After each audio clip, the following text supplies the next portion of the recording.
Olá a todos, graça e paz. Bom, no vídeo anterior eu apresentei para vocês a posição do Ministério Embaixadores de Cristo diante do casamento, do divórcio e do novo casamento.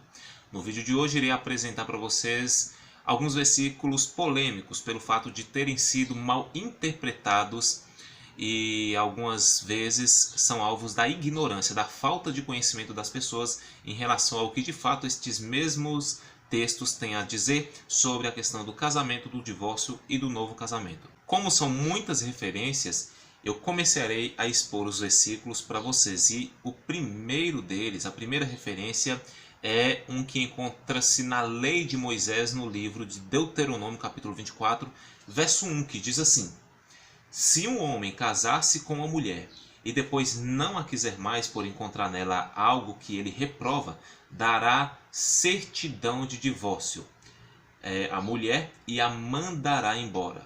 Para você entender este versículo aqui, você precisará entender um pouco também da questão da cultura de Israel em relação ao matrimônio. Nos Talmuds, os Talmuds eram pequenos rolos, pequenos livros, pergaminhos que ajudavam a entender a lei de Moisés. Era como se fosse uma enciclopédia para ajudar na interpretação desta lei. E se você consultar os Talmudes, por exemplo, de Deuteronômio, tratando dessa questão do casamento, você entenderá que, primeiro, este termo aqui, essas palavras, certidão de divórcio, este documento aqui, em algumas traduções mais antigas você encontrará escrito de repúdio. No hebraico, esta palavra aqui é Sefer Kritu, que significa documento de rompimento. Agora preste atenção, o que houve aqui? Qual foi a situação que aconteceu aqui?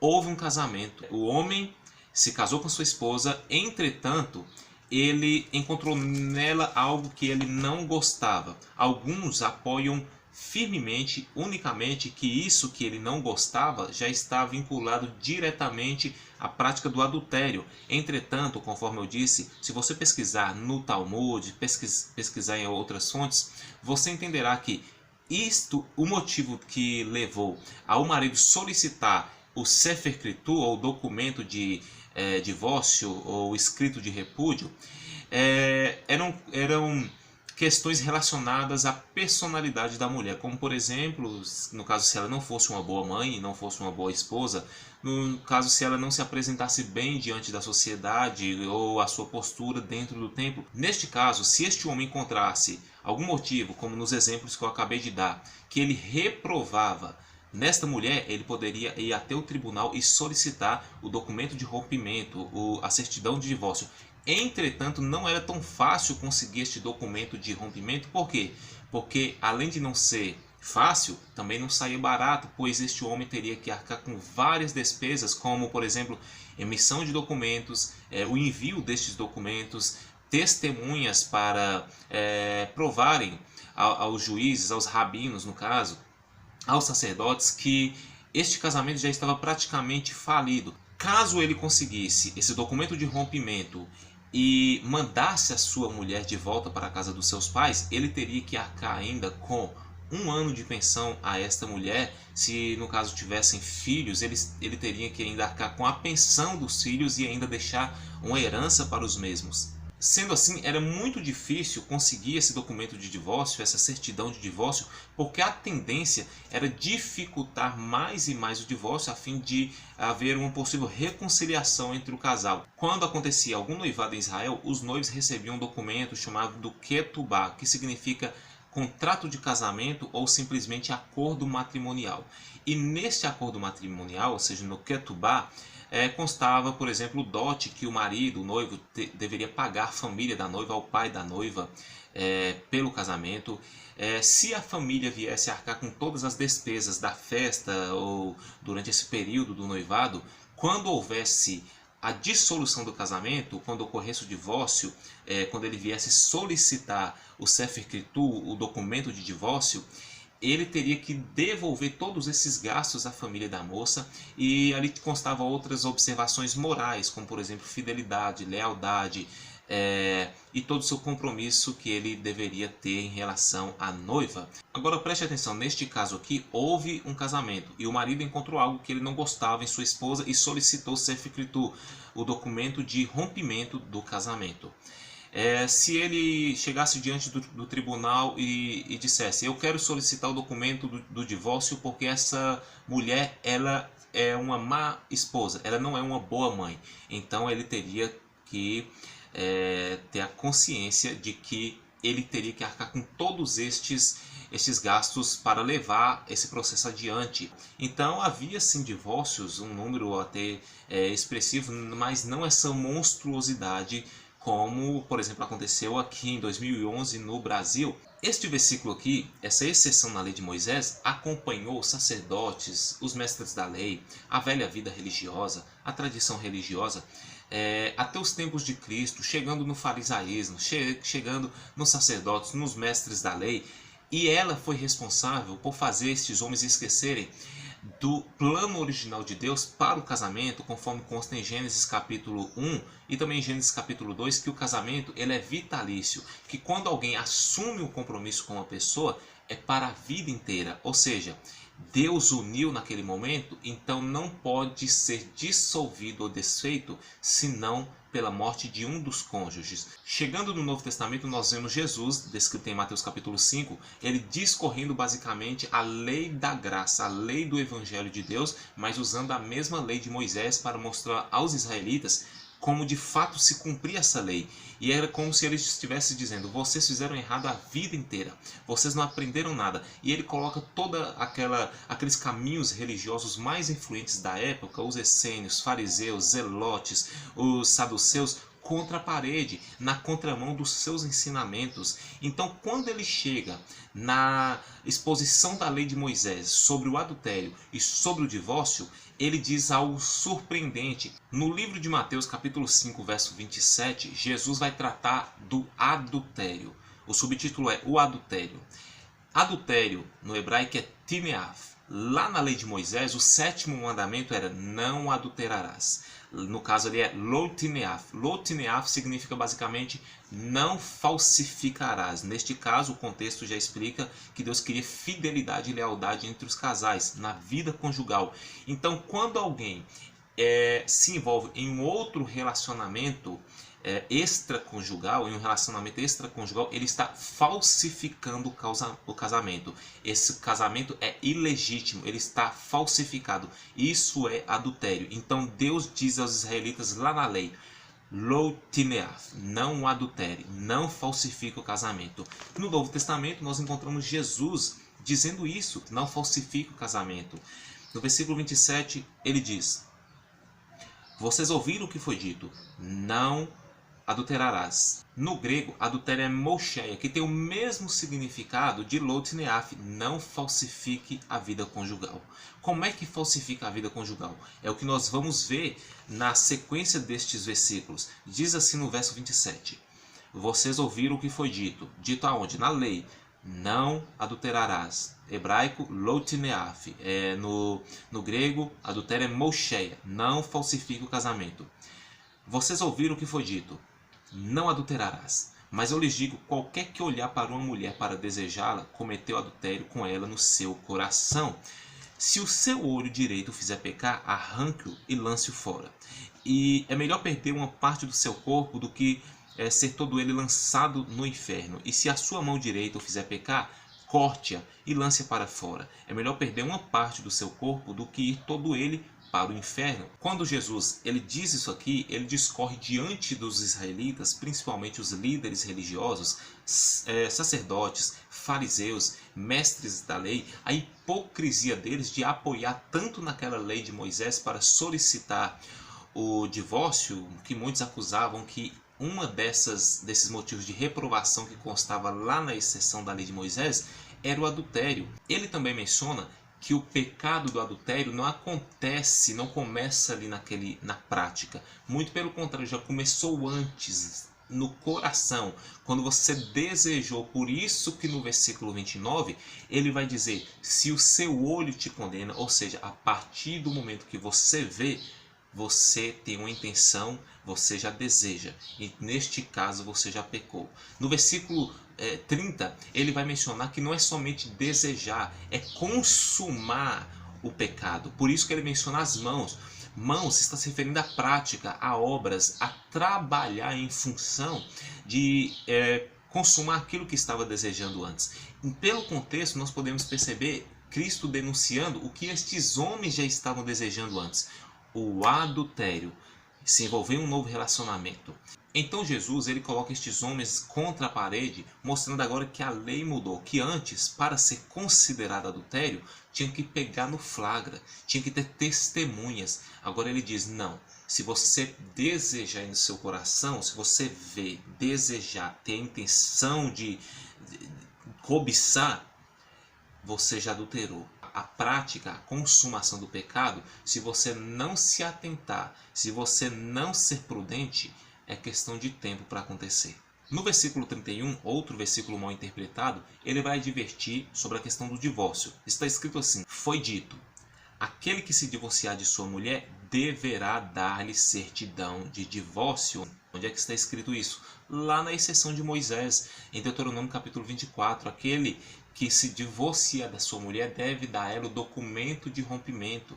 Entretanto, Cristo diz, mas eu lhes digo que todo aquele que se divorciar de sua mulher, exceto por imoralidade sexual, faz com que ela se torne adúltera, e quem se casar com a mulher divorciada estará cometendo adultério. Quando Jesus diz isso aqui para aquela multidão, era como se ele estivesse dizendo, todos vocês que usaram essa exceção de Moisés para divorciar e se casar novamente, estão em adultério. Por quê? Preste atenção, quando ele diz aqui, todo aquele que se divorciar de sua mulher, exceto por imoralidade sexual, o termo aqui é porneia. Porneia no grego significa imoralidade ou impureza sexual. E impureza ou imoralidade sexual ou fornicação não é pecado sexual entre casados, mas sim entre solteiros. Porneia aqui está voltando, direcionando para os solteiros, como por exemplo José e Maria. Quando José descobre que Maria estava grávida, ele que não tinha cometido pecado, a Bíblia diz, pois era justo, ele não tinha cometido pecado de fornicação, ou seja, porneia, ele não tinha cometido impureza ou imoralidade sexual, ele tentou deixá-la secretamente. Por quê? Porque ele era justo, ele não tinha pecado. Neste caso, a Bíblia dá a exceção, essa exceção que Cristo dá, de imoralidade sexual para o casal ainda noivo, quando o casamento não é consumado nas núpcias, quando não ocorre a cerimônia final de casamento, que constava de fato casados. Então este casal, quando um dos noivos cometia porneia, ou seja, fornicação, imoralidade sexual, a parte ferida poderia solicitar o divórcio, no caso de José, e está livre para se casar novamente. Então este texto aqui de Mateus capítulo 5 não está falando para você que é casado, porque você casado não comete porneia, ou seja, fornicação ou imoralidade sexual contra o seu cônjuge. O que você comete? Verso 27, mocheia, você comete adultério. Então ele está dizendo, não é permitido o divórcio. Para o cristão, no caso, é sempre a reconciliação. Muitos têm usado este versículo aqui para sustentar o divórcio, no caso de adultério, para casados, mas o texto não está dizendo para casados. Por quê? Porque o termo é porneia. Porneia é fornicação, imoralidade sexual. E casados não comete imoralidade sexual no sentido de fornicação ou impureza. Ele comete mocheia, adultério. Neste caso aqui, não é permitido o divórcio. Mas se aconteceu o divórcio, o que acontece? Olha, mas eu lhes digo que todo aquele que se divorciar de sua mulher, exceto por imoralidade sexual, por porneia, por fornicação, e no caso que é para noivos, faz com que ela se torne adúltera. E quem se casar com a mulher divorciada estará cometendo adultério. Então, já que o termo aqui não é mocheia, ou seja, adultério, falsificação de casamento, mas é porneia, ou seja, imoralidade sexual, se aconteceu o divórcio, o que acontece? Se uma das partes se casar novamente, estarão em adultério. Jesus disse, olha, faz com que ela se torne adúltera. E quem se casar com a adúltera, a mulher divorciada, estará cometendo adultério. Esse texto aqui ele não é muito claro, porque Jesus, durante o Sermão do Monte, ele estava discorrendo de uma maneira rápida a lei de Moisés, explicando como de fato ela deveria ser cumprida. Mas os mestres da lei, os fariseus, os sacerdotes, eles ficaram tão instigados, tão aflitos, tão agoniados com isso, que eles esperaram uma outra ocasião para pegar Jesus, para colocar Jesus em um beco sem saída. Então chegamos em um dos capítulos mais polêmicos e mal interpretados das Escrituras, que é no próprio livro de Mateus capítulo 19, do verso 3 em diante. Alguns fariseus aproximaram-se dele para pô-lo à prova e perguntaram-lhe, é permitido ao homem divorciar-se de sua mulher por qualquer motivo? Primeiro, quem eram os fariseus? Eram os homens que conheciam a lei, que tinham os talmudes para ajudar na interpretação da lei de Moisés. Eles, de fato, tinham um relacionamento direto com a lei. Entretanto, eles não queriam aprender com Jesus ou receber qualquer orientação de Cristo, pois o texto diz que eles queriam colocar Jesus à prova. Eles queriam provocar Jesus, ou os fariseus queriam colocar Jesus contra a parede para ser morto, a mando de Herodes, como ele fez com João Batista, ou eles queriam colocar Jesus contra o próprio povo judeu, levando, manipulando, influenciando ele para que ele viesse a blasfemar contra a lei de Moisés. Então, quando eles perguntam, é permitido ao homem divorciar-se da sua mulher por qualquer motivo, usando a exceção da lei de Moisés? E qual foi a resposta de Cristo? Ele respondeu, vocês não leram que no princípio o Criador os fez homem e mulher e disse, por essa razão o homem deixará pai e mãe e se unirá à sua mulher, e os dois se tornarão uma só carne. Assim, eles já não são dois, mas sim uma só carne. Portanto, o que Deus uniu, ninguém o separe. Era como se Cristo estivesse dizendo, não pode se separar, porque o casamento, quem uniu foi Deus. E todo casamento que é desfeito por qualquer motivo está indo contra a lei de Deus, está indo contra o próprio Deus que uniu este casal. Então aquilo que Deus uniu, homem algum pode separar. No versículo 7, os fariseus vêm com a segunda pergunta, querendo colocar Jesus contra a parede, dizendo, perguntaram-lhes, então por que Moisés mandou dar uma certidão de divórcio, ou sef-escritur, à mulher e mandá-la embora?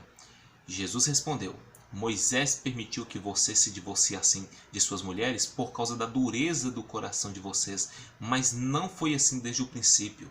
Jesus ele dá uma resposta surpreendente aqui aos fariseus, pois ele diz, Moisés deu essa exceção porque vocês são maus, porque vocês usam a desculpa esfarrapada da exceção da lei de Moisés e ficam buscando falhas, defeitos, motivos de reprovar a esposa de vocês para solicitar o divórcio. Vocês acusam elas de serem mães e esposas ruins, de terem uma má postura no templo e na sociedade. Entretanto, elas não são o coração de vocês que são ruins. Tinha ainda a outra situação.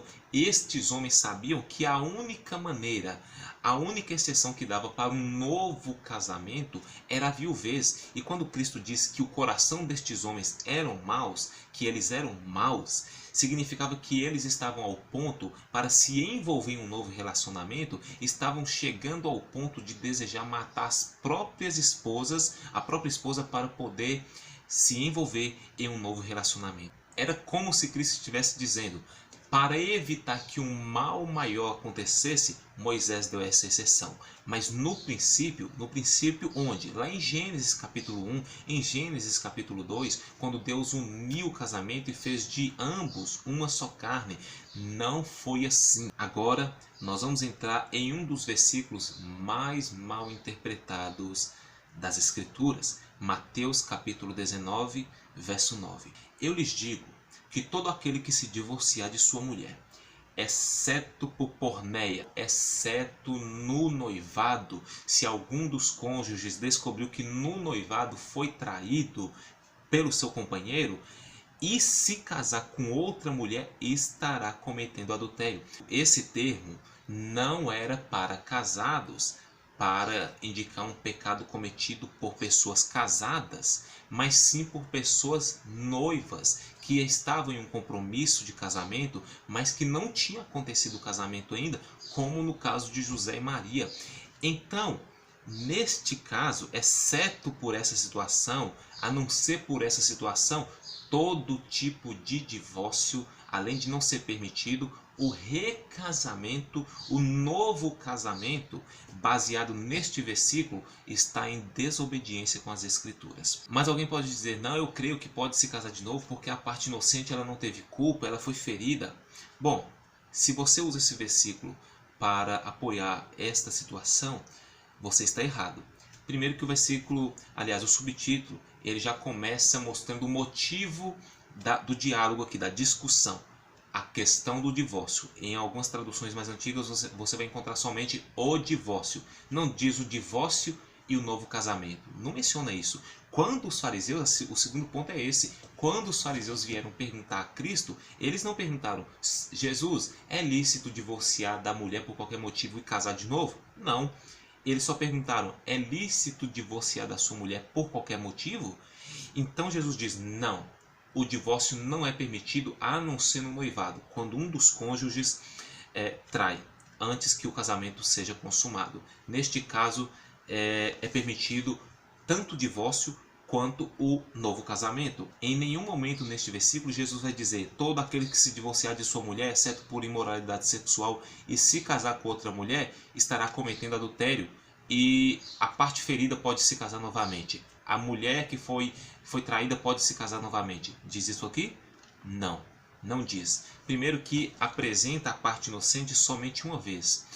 E na fala de Jesus ela fica neutra. Não diz o que ela deve fazer. Olha, o primeiro sujeito aqui é Cristo.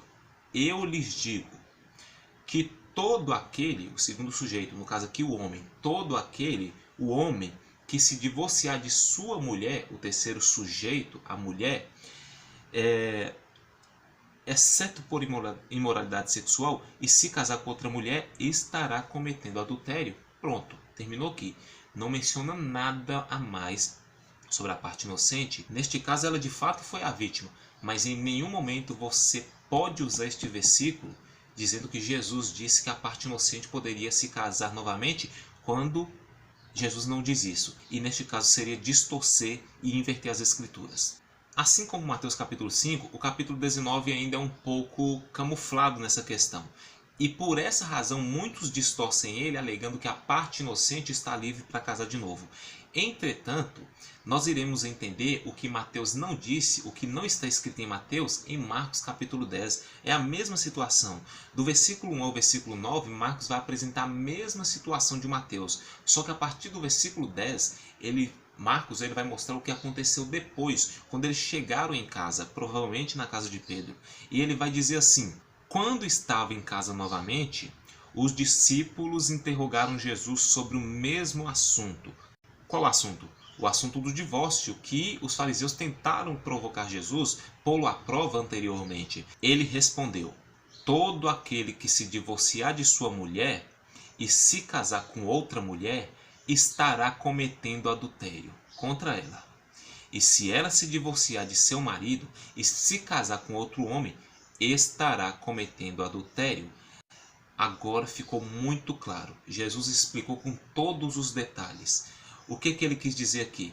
Aquilo que não está relatado lá em Mateus, que não existe parte inocente nesta questão. Se casar novamente, seja a parte que pecou ou a parte ferida, os dois estão em adultério. Jesus ele discorre isso aqui de uma maneira muito clara para evitar qualquer dúvida. Quando os discípulos ouviram isso, eles ficaram tão aflitos nessa relação do casamento que eles chegaram a dizer a Cristo, se esta é a situação entre o homem e a mulher, é melhor não se casar. Jesus respondeu, nem todos têm condições de aceitar essa palavra. Era como se Cristo estivesse dizendo assim, nem todos têm o conhecimento, têm condições suficientes de viver a vida de casado. Nem todos são maduros o suficiente para viver a vida de casado. Somente aqueles a quem isso é dado. Em que sentido? Somente para quem tem o dom. Somente para quem tem aptidão para a vida de casado.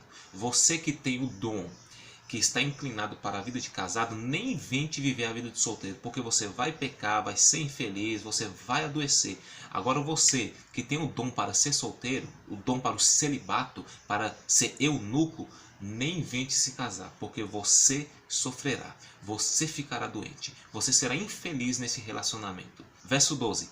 Alguns são eunucos porque nasceram assim, outros foram feitos assim pelos homens. Neste caso aqui, nós temos alguns exemplos que muitas pessoas acham que são somente esses. No caso, por exemplo, a tradição católica, a doutrina católica, que o padre deve escolher o celibatário, ele deve ser solteiro. Os outros ainda associam, por exemplo, com as guardas imperiais, os guardas imperiais dos antigos impérios, que eles não poderiam constituir família porque precisariam estar em tempo integral a serviço do rei. Entretanto, o que muitos não sabem é quando tem, no caso, essa questão do divórcio. Quando acontece um divórcio, a parte inocente ela se torna eunuco.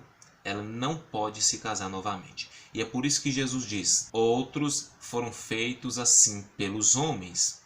Outros ainda se fizeram eunucos por causa do reino dos céus. No caso, o apóstolo Paulo.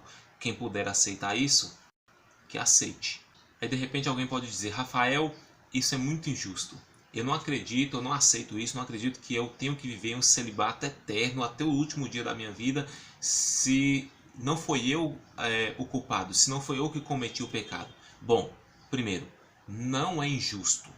O primeiro ponto que você tem que aceitar antes de pensar dessa maneira é que são as Escrituras que estão dizendo. Não é injusto, é a palavra de Deus. Bom, mas suponhamos que você ainda tem essa dúvida. Por que será então que você não pode se casar novamente? Você foi traído ou traída.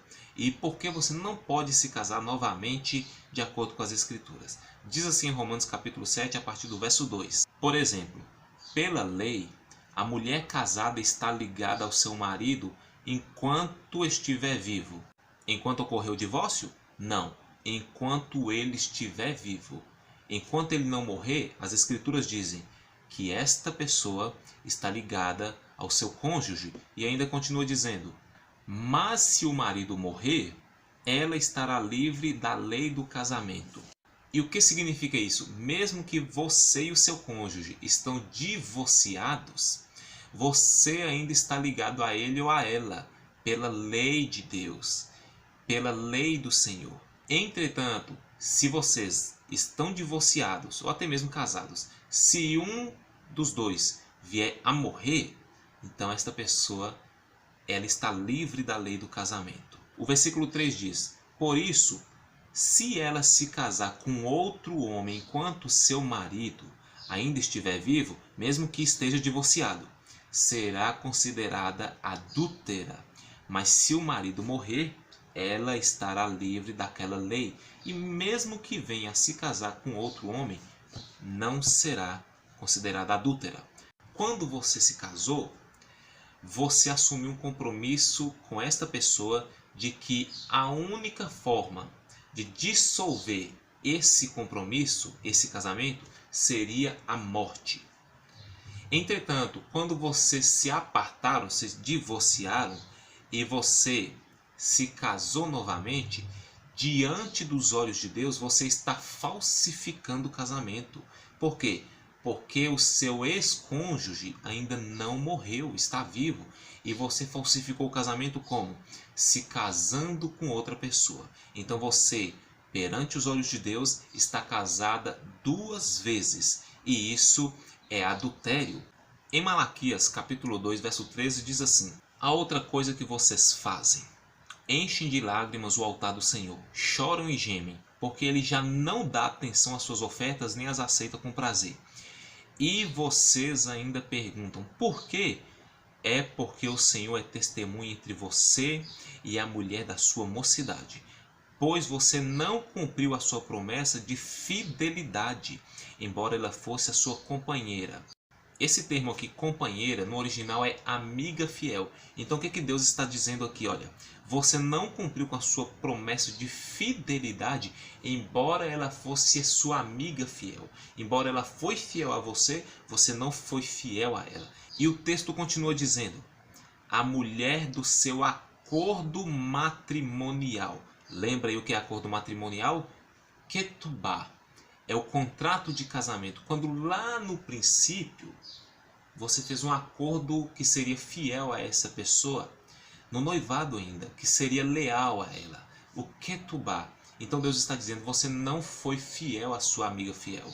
Você não foi leal à sua companheira.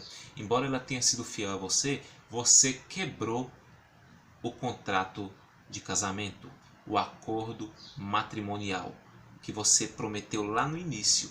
Para essa turma aí que defende o divórcio de milhares de pessoas por qualquer motivo, pastores, líderes, inclusive não somente estes serão cobrados diante de Deus, mas também essa turma que está casando e divorciando, estão no segundo, terceiro, quarto casamentos, elas também serão cobradas diante de Deus por não observar as Escrituras, a Bíblia Sagrada. Então, para essa turma aí, veja o que o versículo 15 e 16 tem a dizer. Não foi o Senhor que os fez um só? Em corpo e em espírito eles lhe pertencem. E por que um só? Porque ele desejava uma descendência consagrada.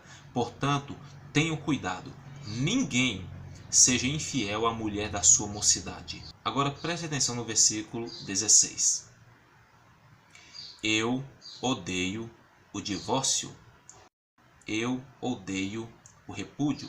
Eu odeio quando alguém vai até o juiz, vai lá no tribunal, vai até a defensoria pública, vai à justiça solicitar o divórcio, o sefer escritur, o documento de rompimento, a certidão de divórcio.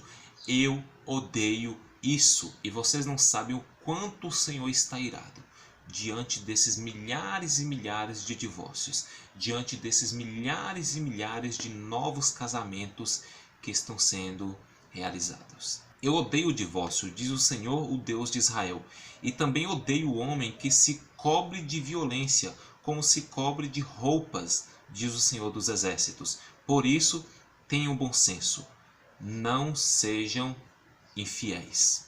Estas aqui são as bases e referências bíblicas das Escrituras Sagradas para mostrar que Deus odeia o divórcio, ou seja, que não pode divorciar.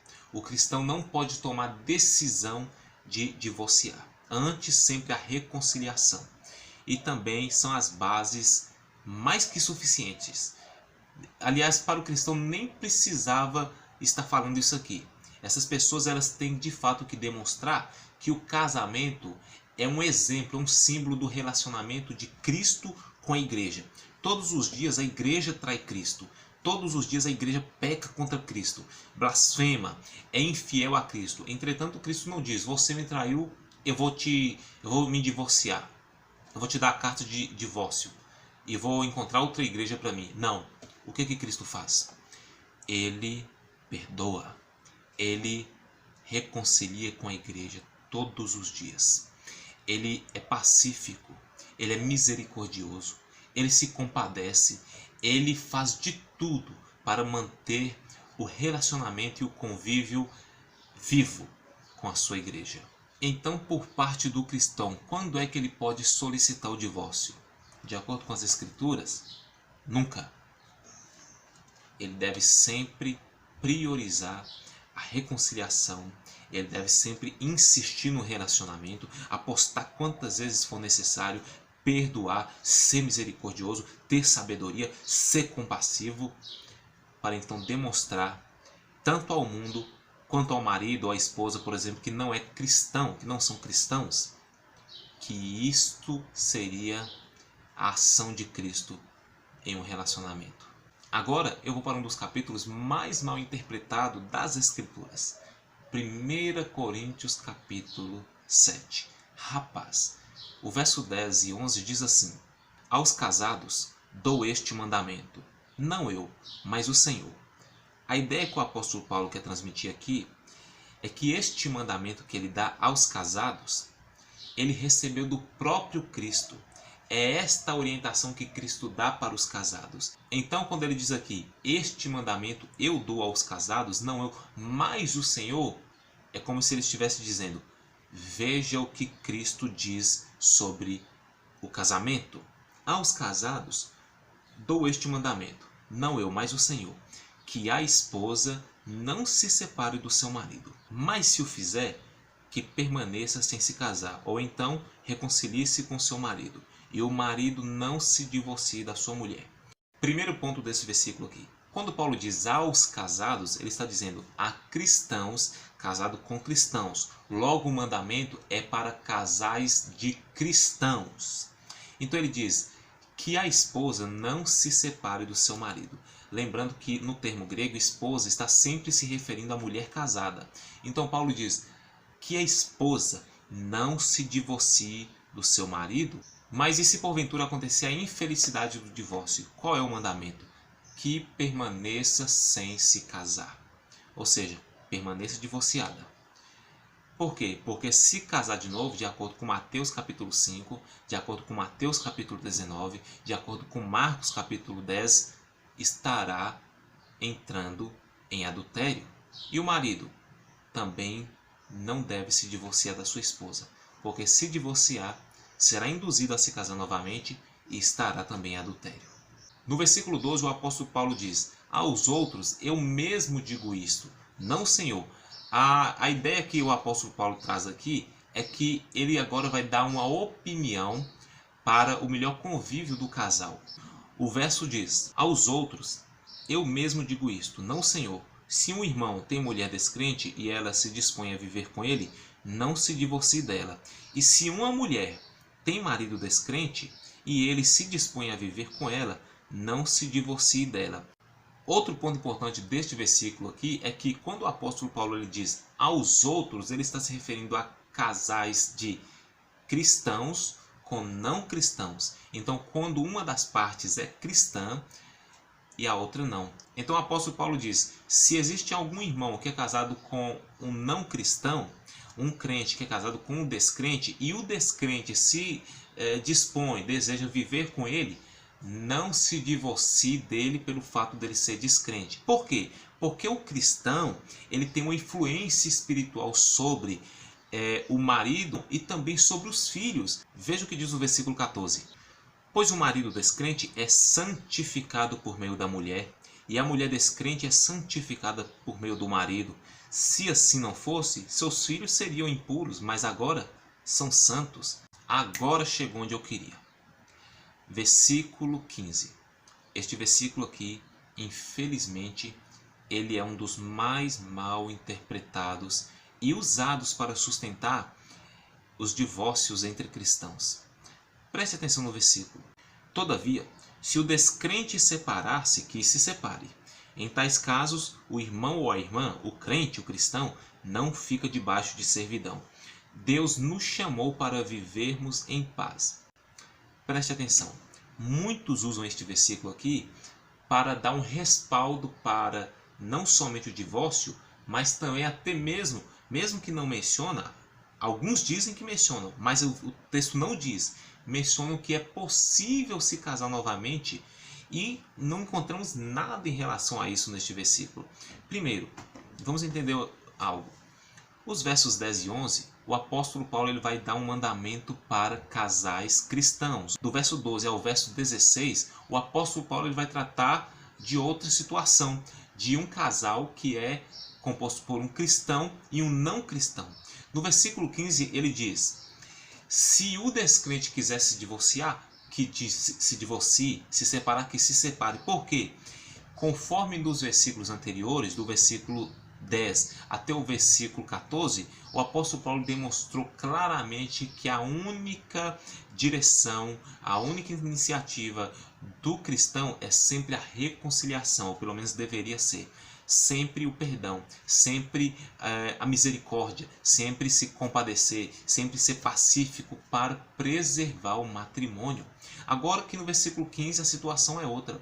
No versículo 15 inverteu a situação.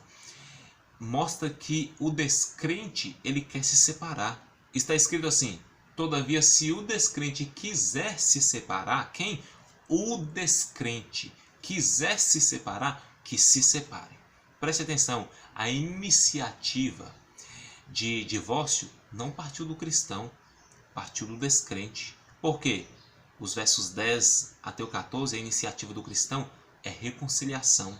é preservar o matrimônio. Para aqueles que usam este versículo 15 para aprovar o divórcio de cristãos com não cristãos, ou qualquer tipo de divórcio, eles estão errados. Porque esse versículo aqui diz que não é o cristão que toma a iniciativa do divórcio. Os versículos anteriores mostram: reconcilie, mostre qual seria a atitude de Cristo em relação a essa situação.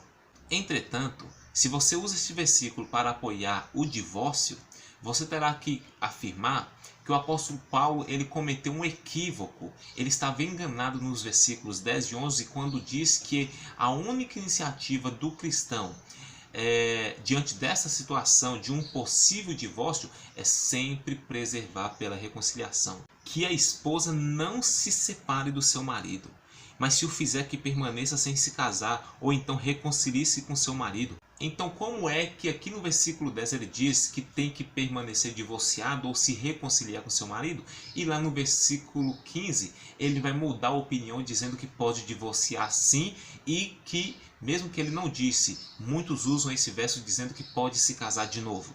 Este versículo está dizendo que a iniciativa do divórcio não partiu de um cristão, mas partiu de uma pessoa que não conhece o Evangelho, a graça de Deus.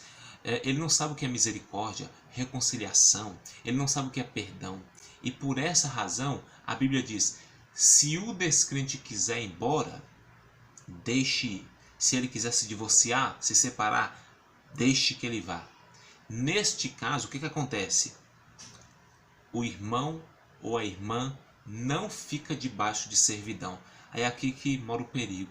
Porque muitos deram um outro significado para esse texto aqui, dizendo assim, como se tivesse ficado desse jeito: neste caso, pode se casar novamente. Não é isso, porque no versículo Paulo tem um mandamento para o cristão: ou ele permaneça divorciado, ou ele se reconcilie com o marido. Então o que esse texto está querendo dizer quando o apóstolo Paulo se expressa não fica debaixo de servidão? Esse termo servidão quer dizer totalmente preso, dependente. Está querendo dizer que se o descrente for embora, você cristão não pode ficar ainda totalmente dependente deste relacionamento. Continue a vida, leve a vida, não fique totalmente preso neste relacionamento, dependente e até mesmo atrapalhando o processo de divórcio, quando você terá muito sofrimento se fizer isso.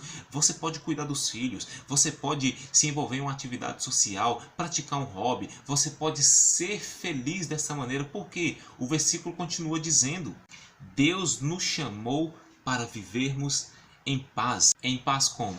Solteiro, casado, divorciado ou viúvo. Então é um erro grotesco você afirmar que esse versículo aqui está dando uma brecha para você cristão tomar a iniciativa do divórcio, quando diz que é um descrente e que se você divorciar, você não vai ficar debaixo de servidão, dizendo como se esse versículo estivesse dizendo assim, que o irmão ou a irmã, se o descrente for embora, o irmão ou a irmã está livre para se casar novamente. Esse texto não diz isso. Ele diz: não fica debaixo de servidão, mas diante da lei de Deus, de acordo com Romanos capítulo 7, versos 2, 3 e 4, o cônjuge ainda está ligado ao outro enquanto ele viver. Somente em caso de viuvez, este ou esta estará livre para se casar novamente.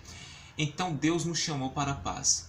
Você estando solteiro, fique em paz. Você estando casado, viva em paz. Divorciado ou viúvo, viva em paz. Até porque você cristão que tem um cônjuge não cristão não sabe, não tem certeza, não tem qualquer esperança de que quando ele voltar, ele vai voltar regenerado, ele vai voltar conhecedor da graça de Deus, do Evangelho. O versículo 16 diz assim: você, mulher, como sabe se salvará seu marido? Ou você, marido, como sabe se salvará sua mulher? A ideia que o apóstolo Paulo quer trazer aqui é: você não sabe se ele voltar, quando ele vai voltar regenerado, ele vai voltar convertido, ou que vocês vão viver bem. Se isso não aconteceu antes, não será possível agora, a não ser se esta pessoa também conheça o Evangelho. Então ele saberá o que é reconciliação, o que é perdão, o que é a graça de Deus. E o versículo 17 diz: entretanto, cada um continue vivendo na condição que o Senhor lhe designou, de acordo com o chamado de Deus. Deus colocou cada um no seu devido lugar. Se você está casado, permaneça casado. Se você está solteiro, permaneça solteiro. Se você se casar, não pense em divorciar. Ah, mas ele adulterou. Reconcilie. Ah, mas a dor é muito forte. Reconcilie. Demonstre o caráter cristão. Demonstre a identidade cristã. É muito pesado, é muito sofrido, é muito difícil superar, mas não é impossível. Então é basicamente isso que a Bíblia Sagrada diz sobre casamento, divórcio e novo casamento. Então você pode pensar: nossa, Rafael, eu não sabia disso, não me ensinaram, eu me casei novamente sem saber. Então, o que eu devo fazer? Devo me separar, divorciar do cônjuge atual e retornar para o cônjuge anterior? Não. Caso contrário, você estaria piorando a situação. Em Deuteronômio 24, no mesmo capítulo da exceção de Moisés, diz assim, verso 2: Se depois que sair de casa ela se tornar mulher de outro homem, e este não gostar mais dela, lhe dará certidão de divórcio, e a mandará embora. Ou, se o segundo marido morrer, o primeiro que se divorciou dela não poderá casar-se com ela de novo. Existem alguns casos que a misericórdia de Deus prevalece, e acredito que este caso é uma dessas situações. Então, se você entrou neste relacionamento, em um segundo relacionamento, terceiro, sem saber, sem ter sido ensinado sobre isso, o que você deve fazer agora? Você deve permanecer casado, você deve viver em paz com esse novo cônjuge e, em hipótese alguma, divorciar-se novamente. Você deve pedir perdão a Deus, você deve crer no perdão de Deus e você deve permanecer casado, vivendo em comunhão e em paz neste novo relacionamento. O novo casamento com o cônjuge ainda estando vivo é uma das condições que não permite que alguém venha exercer tanto o episcopado, o presbitério, quanto o diaconato. Esses inúmeros pastores que estamos vendo em um novo casamento estão em desobediência à palavra de Deus, enquanto o seu ex-cônjuge ainda está vivo. Diz assim em 1 Timóteo capítulo 3, verso 2: É necessário, pois, que o bispo seja irrepreensível, marido de uma só mulher. E o que significa isso? Isso aqui não está apenas condenando a prática da poligamia no contexto histórico dos contemporâneos de Timóteo, não. O bispo, ele deve ser marido de uma só mulher, ou seja, que ele não pode se envolver em um novo relacionamento enquanto a sua ex-esposa estiver viva. Somente após a morte dela que ele pode se casar novamente. E o apóstolo Paulo ele diz isso para Timóteo, que o bispo ele deve ser irrepreensível, marido de uma só mulher, porque perante os olhos de Deus está casado duas vezes. Casou uma vez, divorciou, casou de novo. Mas a promessa de fidelidade só é quebrada depois da morte, e não houve morte do primeiro cônjuge, e ele casou de novo, está em mocheia, adultério, falsificando o casamento. Ele disse a mesma coisa no próprio versículo 12 aqui, olha: o diácono deve ser marido de uma só mulher e governar bem os seus filhos e a sua própria casa. O mesmo vale para os diáconos. Não pode estar na mesma situação descrita agora. Ele disse a mesma coisa para Tito, no capítulo 1, verso 6. É preciso que o presbítero seja irrepreensível. A primeira condição, marido de uma só mulher. Então, todos os líderes, os ministros que estão em um segundo casamento, com a ex-cônjuge ainda viva, de acordo com Romanos capítulo 7, todos estão falsificando o casamento. Ele é marido de duas mulheres, estão em desobediência com as Escrituras. Sendo assim, meu irmão, analise bem as Escrituras. Muitos se envolveram em segundos, terceiros e quarto casamentos por ignorância, ou seja, quando entraram neste relacionamento, eles se permitiram ser influenciados pelo mundo, por essa cultura doentia, maligna, diabólica, louca, libertina. Deixou-se influenciado por todo este movimento cultural. Só não observou as Escrituras. Todo mundo te deu conselho sobre o casamento, mas você só não tomou conselho das Escrituras. Bom, é isso que as Escrituras dizem sobre o casamento, divórcio e novo casamento. A você graça e paz, e não se esqueça, antes de tomar quaisquer decisões, analise muito bem as Escrituras. Deus te abençoe, graça e paz.